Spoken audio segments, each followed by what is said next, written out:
Parang may nararamdaman ako na... Hindi, may something ako na nararamdaman na parang, bakit parang may ibang tao dito, hindi lang kami. Kasi parang may naririnig ako na nag-aano ng mga gamit, tawag mo? Mga nangangalipot ng mga gamit. Tapos, kapag sinisilip ko, nawawala. Dito sinisilip ko dito. Diyan, yan na, may harang dyan. Meron pa ba to? Ito na, sugat mo. Nagbibleed daw yung ano yung sugat. O, ito na. Ito. Papakitapon natin na. Welcome! Hello mga mi. So, storytelling muna tayo. Kasi kanina... Hindi mo storytelling. Sinuloko ako ni Kylie kasi kanina pa ako nag-i-storytelling. Hindi ako natatapos. Si Gabby sa pag nagsasalita ako, ang ingay-ingay sumasabay sa Hindi inyo. ako news reporter ah. Ako. News reporter ba ako? So, ayun na nga. Storytelling again. Again and again. Dumating na yung pina-customize ko na bed. Which is ito nga yun, yung nasa likuran namin. Ayan. Bago namin bed. Kasi nga, bakit nagpagawa ako ng bed? Diba sa sahig lang kami natutulog. Nakalatag lang yung foam sa sahig. Kasi nga, nung baby si Gabi, hindi siya pwede sa papag. So, ang nangyari, yung aming bed is pinagiba ni Daddy. Tapos, nagpa-customize na siya ng foam, which is ito yon yung gamit namin ngayon. Tapos, sa sahig na kami natutulog. But, last week may nangyari. Kaya, agad-agad nagpa-customize ako nagpagawa ako ng bed frame. Kasi last week, ano nangyari last week, Beb? Talaga maalala, mama. Uy, baliw ka ba? Hindi mo maalala kung ano nangyari last week. Ay, wala naalala ko. Oh. Oh, 'di ba may dumalaw sa atin? Tapos ngayon, sobrang takot nga namin, nagsiksikan kami dito sa may sopa. Nakataas yung mga paa namin kasi nga natatakot kami. Gabi mo!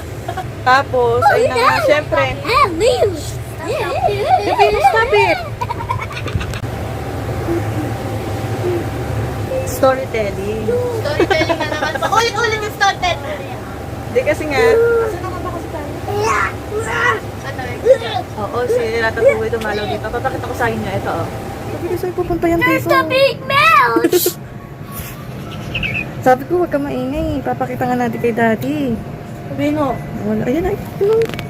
Daddy, go. There's the big mouth. Ang baki. Go. Kahit takot na takot ako, siyempre, kailangan ko pa rin gawa ng paraan kasi nga yung mga bata, nakakatakot baka mamaya. Ano, pagating sila. Sinabi ko kay Daddy na merong malaking daga. Tapos advice niya sa akin, buksan ko daw yung pinto para lumabas daw yung daga. Kaso, anong assurance namin na kapag lumabas yung daga, hindi na babalik dito. So, baka mamayang gabi, baka mamaya bumalik pa rin. So, ang ginawa ko, kahit takot ako, is, tinry ko ulihin daga. Nag-feel at home muna siya. Oo nga, kung makita namin sa ano. What? Paano nga si Kylie? Hindi siya sa loob ng, cabinet natin. Ayun na siya.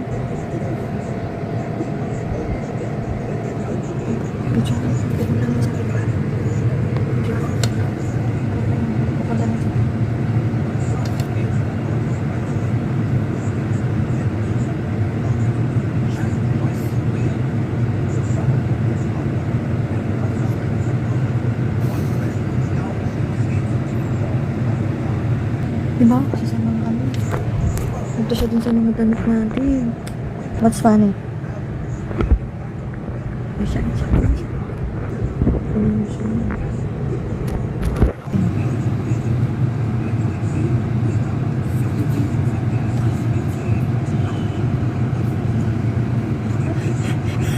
Oh my God, diba?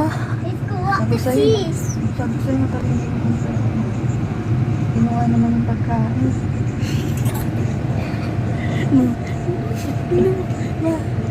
Nagato, kinuha lang yung pagkain.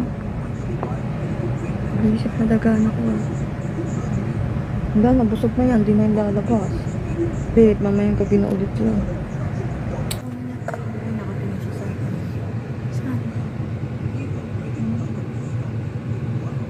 Kinuha niya yung natirang pagkain.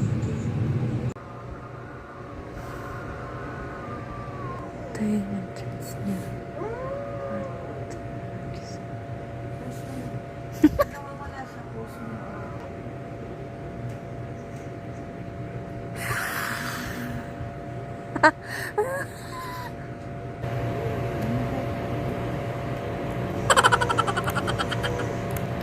Pink ka.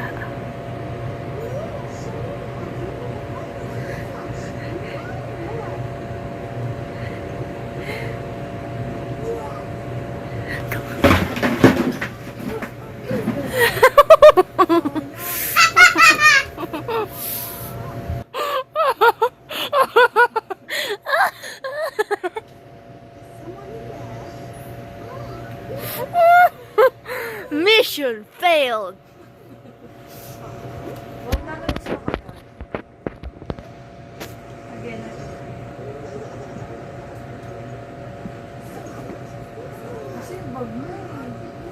Mission fail, pero sayang kasi mahuhuli na talaga namin dapat, di ba, Be?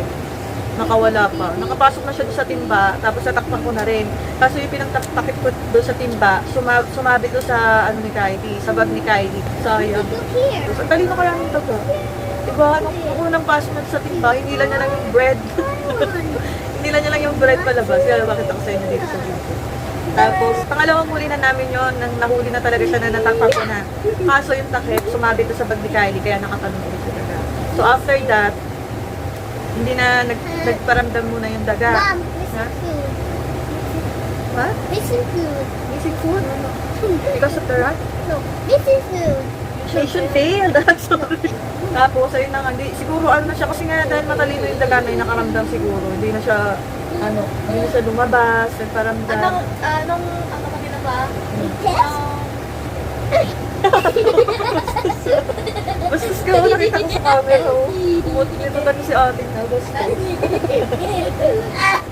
Ano kakalakuhan pa na? Tapos yun, nakaramdam na hindi na nag-team Orasan na. Ha? Orasan. Ah, sige. Paala. Orasan ako ni Kylie. Para alam nila ano oras na. Para alam niyo daw kung ano oras na. Yan, ganyang oras kami lagi nagbablog. Yan, gabi na, alas, ano na. 10 na. Waiting kami kay Daddy. Tapos yun na nga, hindi na nagparamdam, no? Tapos, nung dumating na si Daddy, syempre medyo, medyo naiinis ako kasi nga, natatakot ako baka mamaya, yung daga, mamayang gabi, habang natutulog kami, lumabas siya. Ngayon, hinanap ni Daddy yung daga. Tapos, nung uhuling na niya, lumabas ng door. Kumalon yung daga, kumalon sa akin. Tumundag doon sa tumundag doon sa pintuan. Ano ba? Tumundag, ayun. Doon na natatapos yung kwento. Kaya yun yung reason bakit pinagawa ko tong bed frame namin. Nagpasadya talaga ako na mataas siya. 13 inches yung taas para at least hindi siya naaabot ng mga kahit malaking daga. So ngayon, ang problema ko, ngayon, naantay namin si Daddy. Pero dito, buong gabi. Yun, hindi ko sinabi kay Daddy nagpagawa ko nito. Ngayon namin makikita na natin kung ano yung reaction ni Daddy, kung matutuwa ba siya o hindi siya matutuwa. Kasi ayaw niya talaga kasi nga mas na nga dito sa amin. Wala akong magagawa. Mommy, sit down. Nandito na. So, yun lang. Yun lang. Yun lang. Ano to ang ganda nito? Pina-customize ko. Pag umaga, siya, pwede siyang, since nasisikipan na nga doon si Daddy, dito sa kwarto namin kasi sobrang dami na namin gamit. Ang pinagawa ko is nagiging sofa siya. Sofa ang naging the bed. Oo, parang sofa bed siya. Ipakita mo sa kanila. Good getting. Tapos yun nga. This is his eating that eats once it's harder. Okay. And toys. Malaki kasi yung phone namin pa sa din kasi to. Yung sa ni Daddy. Mas malaki pa to sa king size eh. Wow. Caught on camera ka, oh. Caught on camera. Nananakit kay ate. So, ayun nga, ito napakita namin sa inyo.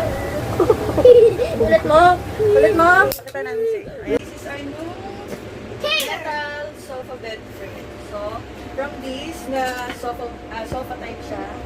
Tapos, gagawin natin.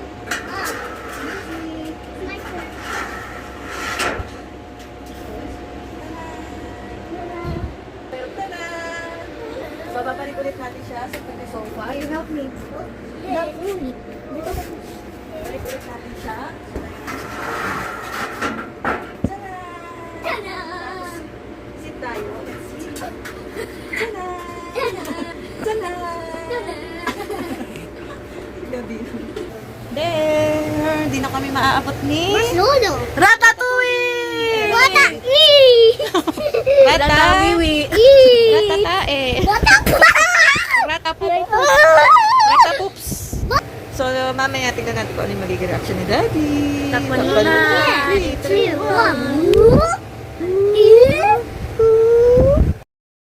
1. Gabino, ang daming basher ni Mami. Ano masasabi mo sa bashers ni Mami?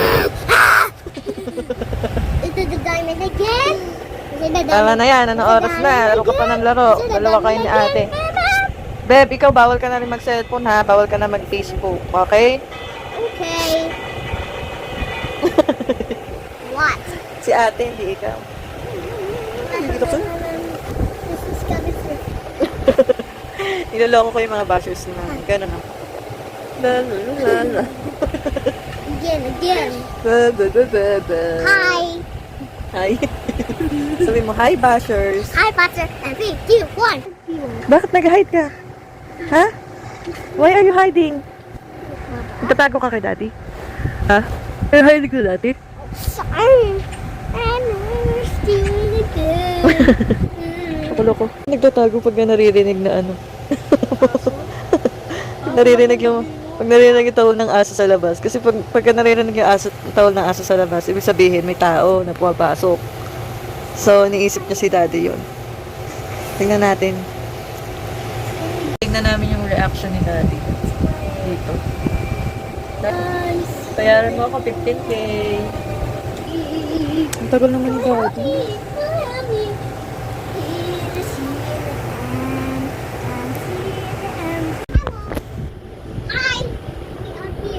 Okay, narangan nyo naman si daddy.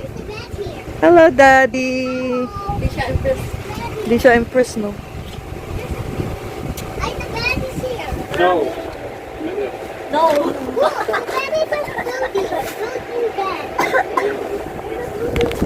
Nagsimba ka?